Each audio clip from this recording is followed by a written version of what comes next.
The Royal Road Inward. Herbert Puryear.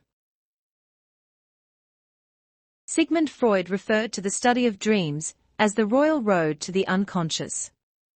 Man through the millennia has used the analogy of a journey to express his inner experiences of growth in terms of outward spatial progress. Authors of our greatest literature have utilized this analogy. Dante's travels in purgatory and paradise are inward experiences expressed in the form of a physical pilgrimage. Goethe, especially in the second part of Faust, permits his hero to venture into various sections of the underworld, thereby reflecting his own inner experiences in terms of an allegorical journey. We find the journey analogy again in Bunyan's Pilgrim's Progress. Christians journeying symbolize the inner, spiritual progress of man in his search for redemption. Bunyan, by the way, attributes the source of this story to a dream. Chaucer, in his Canterbury Tales, uses the pilgrimage to signify spiritual experience. The psychophysiology of the journey on the royal road is that of Raja Yoga, the movement of the Kundalini up the kingly path. The Edgar Cayce readings describe fully the way in which movement upward in consciousness is related to the upward moving attunement of the 7 endocrine glands as spiritual centers. This path is the Appian Way. Members of the ARE Mideast Tour, a year or so ago, felt that the major stops on their journey symbolized the 7 steps of emotional or spiritual awakening. They went from Egypt, symbolizing, perhaps, the beginnings of consciousness in man, and thus the lowest center, gonad, to Lebanon, where the proximity of the water symbolized for them the second spiritual center, Leiden, and then to the heat of Syria, where the sun reminded them of the third center, adrenal, and so on to Jordan, thymus, into Jerusalem, thyroid, and then to Greece, pineal, and finally to Rome, pituitary. These people on an actual physical journey came to think of it as a spiritual progression in grace. Why? Because the journey in the earth, the physical journey, gives an outward parallel of the spiritual journey of the soul of man. Why venture inward? To answer better this question, let us study first the nature of this symbolic pilgrim who goes forth on this spiritual journey. How are we to conceptualize the nature of this pilgrim? This depends on whether we conceive of man as an automaton, a mere mechanism, or as a spiritual being. Man as a mechanism. Much of our present-day understanding of the nature of man has grown out of the so-called scientific proof, but in fact a philosophical assumption, that man is a mechanism. Now we are seeing the fruit of this view, as the ideological pendulum swings to its extreme, and man confronts the futility of his life when he thinks of himself as a mechanism and nothing more. For certain limited analogical purposes, this concept of man may have some value. However, it is clear that while we are presently at the extreme point in the swing of the pendulum in which man is thought of as an automaton, we are gravely hindered from understanding the true nature of man. Even those of us who believe in the spiritual nature of man tend to have our confidence shaken, because we have appointed the scientist as the spokesman of our age, even on spiritual matters. I was surprised last year to hear an Episcopal priest say he felt that the next advances to be made in religion would emerge from science. It is never science that expresses a viewpoint, but scientists, men like you and me, and as fallibly human as you and I. As has been suggested, the scientific view of man as a mechanism is based on a philosophical assumption. It is not surprising, then, that those who are quick to adopt this assumption are just as quick to reject any evidence that might be presented in support of non-mechanical attributes of man, such as extrasensory perception. One psychologist said, "I will not look at any evidence for extrasensory perception until you show me the receptor organ in the body that receives it. In effect, dissect a man and show me his ESP receptor." This excuses him from having to recognize what for some of us is incontrovertible and almost irrefutable evidence of extrasensory phenomena. Carl Jung feels that there are two reasons why people tend to deny the findings of parapsychology, either on philosophical grounds or from intellectual laziness. He suggests that neither is a scientifically responsible attitude, because to assess the psychic phenomena, we have to take account of all the other phenomena that go with them, and according to Jung, we can no longer accept any psychology that ignores the existence of parapsychology or the unconscious. The philosophical grounds upon which the mechanistic view of man is based is that knowledge is obtainable only through the physical senses. Many knowledgeable people, however, thinking that science is based on facts, fail to realize that the whole scientific worldview is based on assumptions which sometimes require the devotee of this view to close his eyes to facts, for example, the empirical data demonstrating ESP. The philosophical problem involved is epistemological. How does man come by knowledge? By authority. By inspiration. By divine revelation. By the physical senses alone. There was a time when the pendulum had swung too far in the other direction, and men would too quickly turn to someone like Aristotle for an authoritative answer, rather than perform a simple empirical trial or experiment to find out for themselves. Some might turn too quickly to Edgar Cayce for an authoritative answer, but he himself suggested in many readings not to take his word for it, but to give it a try. Man as a spiritual being. The other point of view is stressed by Carl Jung in his remarkable essay, The Undiscovered Self, and is also reflected by Khalil Gibran in The Prophet. Your hearts know in silence the secrets of the days and nights, but your ears thirst for the sound of your heart's knowledge. You would know in words that which you have always known in thought. No man can reveal to you aught, but that which already lies half asleep in the dawning of your knowledge. The teacher who walks in the shadow of the temple among his followers gives not of his wisdom, but rather of his faith and lovingness. If he is indeed wise, he does not bid you enter the house of his wisdom, but rather leads you to the threshold of your own mind. I especially like the way the poet Browning has discussed this aspect of the nature of man in his poem Paracelsus. In this poem, the young man Paracelsus finds that to know is not sufficient, and he comes to learn that he must also love. But in the beginning, as he starts on his journey, he says, "Truth is within ourselves, it takes no rise from outward things, whatever you may believe. There is an inmost center in us all, where truth abides in fullness, and around, wall upon wall, the gross flesh hems it in, this perfect, clear perception, which is truth. A baffling and perverting carnal mesh binds it, and makes all error, and to know rather consists in opening out a way whence the imprisoned splendor may escape, than in effecting entry for a light supposed to be without. The Christ Spirit in our life is not the light without that we are trying to receive. It is the imprisoned splendor, which must be given freedom. This view of the nature of man is the basis for an interest in a venture inward. Is this, then, a biblical concept? One of the passages from the Old Testament that Edgar Cayce frequently recommended was Deuteronomy 30, where Moses addressed the children of Israel just before they passed over to the Promised Land. For this commandment, which I command thee this day, it is not hidden from thee, neither is it far off. It is not in heaven, that thou shouldest say, Who shall go up for us to heaven, and bring it unto us, that we may hear it, and do it? Neither is it beyond the sea, that thou shouldest say, Who shall go over the sea for us, and bring it unto us, that we may hear it and do it? But the word is very nigh unto thee, in thy mouth, and in thy heart, that thou mayest do it. What word is he talking about? The Apostle Paul gives an interpretation of this passage in his letter to the Romans, For Christ is the end of the law for righteousness to everyone that believeth. For Moses describeth the righteousness, which is of the law, that the man which doeth those things shall live by them. But the righteousness, which is of faith speaketh on this wise, Say not in thine heart, Who shall ascend into heaven? That is, to bring Christ down from above. Or, who shall descend into the deep? That is, to bring up Christ again from the dead. But what saith it? The word is nigh thee, even in thy mouth, and in thy heart, that is, the word of faith which we preach. You will find this parable even further back in history in the Hindu legends of Krishna.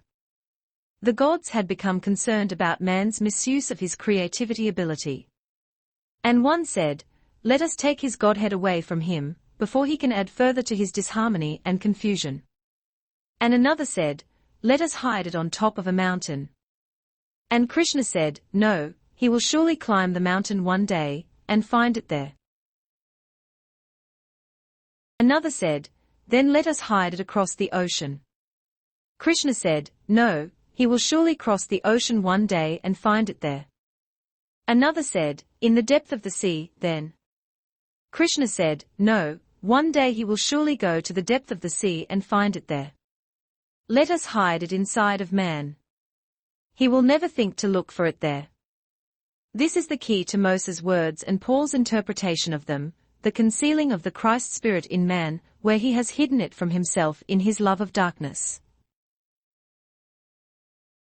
The Hebrew people made a great stride forward when they came to conceive of the one God, the oneness of God. But, for them, this one God existed in a distant dimension.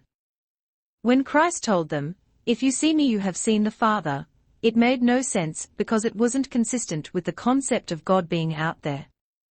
This is the same stumbling block that confronts us now.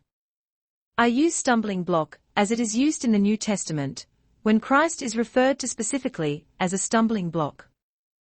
Now, there are a variety of pitfalls in the spiritual path on this venture inward, this Appian way, as Edgar Cayce called it in A Search for God. But, the greatest stumbling block of all is the Christ Spirit. That which should have been the cornerstone becomes of our own doing a hindrance instead, because we cannot, or rather, will not understand the spiritual nature of our being. We prefer to deny this, we prefer to barricade it away, we prefer to say, "No. God is out there." Why? Because we are afraid that if we acknowledge that even a spark of the divine aspect of God dwells within us, then a grave responsibility will fall on us to do something positive about it. And we prefer to live in darkness rather than in the light. Why do we prefer darkness? All of us know what happens when we are tempted and then we hear the voice of conscience.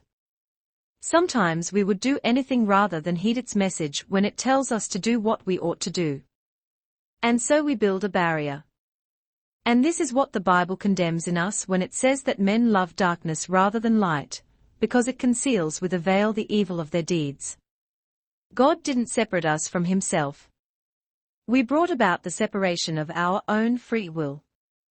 We sought darkness, just as Adam did in the garden. Did God hide himself from Adam? No. Adam hid from God. So the children of Adam find themselves isolated from the light within, from that which we should have claimed as our rightful heritage, the Holy Spirit whom Jesus promised to be forthcoming. Is this not the story of the prodigal son? He was first with his father, but he preferred to go his own way.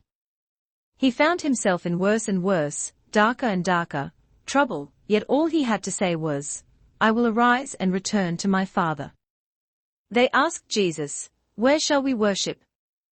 This man says worship on this mountain, and that man says worship in the temple of Jerusalem. Jesus said, "Worship in spirit and in truth." True worship is through the indwelling Spirit. Edgar Cayce said, "All of thy problems are here within self." No, as has been indicated, all of the world, as ever has been, as ever will be, is represented in thine own self. Look within, there you will find the answer to every problem. You cannot ask a question that you cannot answer within thine own self, when you attune yourself to the infinite. Thy soul is eternal. Thy soul mind is eternal. Will ye, as a child of the Most High, listen to the voice within? For he has promised to meet thee within thyself, if and when you attune to that.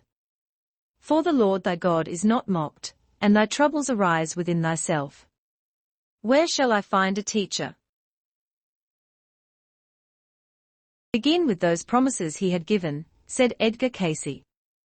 Read the 14th to the 17th chapters of John. Know that they are not for someone else, but for thee.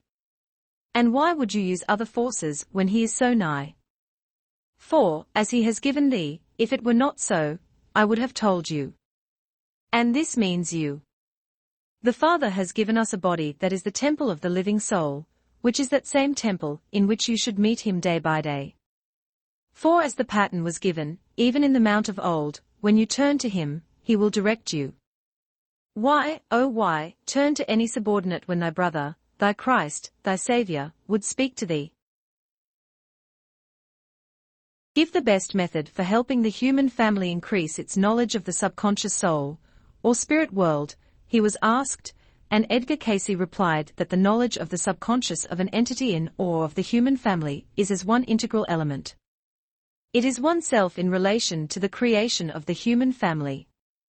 Hence psychic knowledge will only be magnified as individuals, groups, classes, countries and nations make the greater study, the study of self. The spirit is the spark. It is that portion of the divine which is in every entity, whether complete, or on the path of evolution to that completeness. Edgar Cayce says that the great study for the human family should be a study of the subconscious, the subliminal, the psychic or soul forces. For man will only understand his Maker when he understands his relationship to his Maker, and this he can only achieve through a study of himself. The royal road inward, the Appian way, the silver cord, that beam of light which Edgar Cayce knew he must follow, or he would be lost, is the light of the Spirit that dwells within. This is why Jesus said, I am the way. The straight and narrow way is through the indwelling Spirit of Christ, not across the sea, not who shall go to heaven to bring Christ down to us, but within our hearts lies the way, in our very being, as children of the living God. Man has come away from the infinite light and reduced himself to a finite pinpoint of consciousness, and thus cut himself off from all the greater consciousness, that is his potential. He has still brought with him that spark of the divine. There is still some light filtering through. Edgar Cayce experienced this as a thin white beam of light, which he followed when he went into trance, releasing him from the time and space limitations of his conscious state. Yet as we go inward into the unconscious, we do so with the greatest reluctance. Why? Because, when we first venture inward, we don't like what we see. One reason is because of the unpleasant nature of so much of it. I am reminded of one of Melville's novels in which the first mate was preoccupied with the dead things that had sunk to the bottom of the sea. He brooded over the accumulations of the centuries in the sea, the fish and the corpses making the sea floor shallower and shallower. This aspect of the unconscious is one good reason why we are reluctant to venture inward. That accumulation of dross, which is of our own devious invention, is unpleasant, and we say, there is nothing to dreams. They don't mean anything. It can't be so. I will ignore them. And we build a barrier against them. But it is not our purpose, as in psychoanalysis, to wade through this, but to ascend above it. This brings us to the second thing we fear, which is the brilliance of the light. Here we must put aside our love of darkness, and when we do we lose our fear of light. Edgar Cayce would never begin a reading until he had reached this beam of light. As he moved in consciousness, out of the peripheral vision of his eyes, he began to see clouded forms and movement, and he knew he must keep following the light, and not get lost in the surrounding darkness. And then the forms and images would become more clear and distinct, with traces of color and sound, but he still went on. He knew that if he didn't follow that light, he would be lost. Finally he emerged from the vivid images and sounds and form into the pure light, to the place of the Akashic records, God's book of remembrance, and I suggest to you that he was now in the realm of pure spirit. Now, in our own dreams, we can just as easily leave the royal road and get lost along the way. We may start somewhere on the periphery of this world of spirit, and then instead of following the light, we may take the wrong turn and move away from it. This is what probably happens to many people in dreams, as well as when the physical body dies.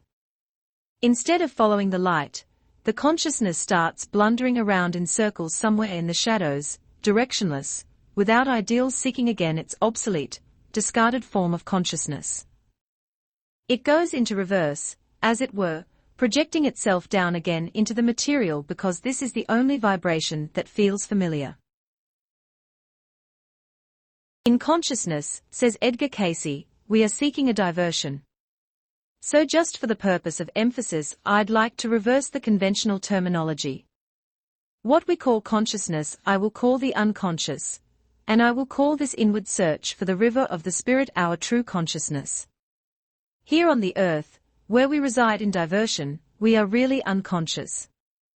And true consciousness in life, in being, in the spirit, lies back in the direction of that light.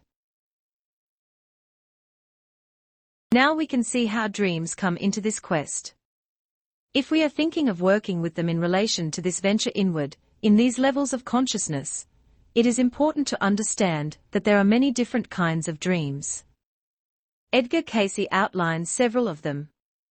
Dreams, he said, visions in the consciousness of the physical body, arise from three sources.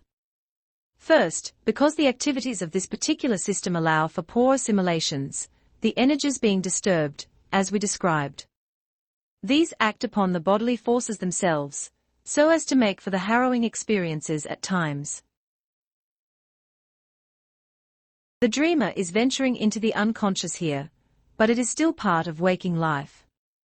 Then there are those visions of the character to be thought of, rather than to be rejected, as the experiences of the subconscious self. These may come as warnings or as helpful experiences. The third type involves visions of the superconscious, or of the soul itself.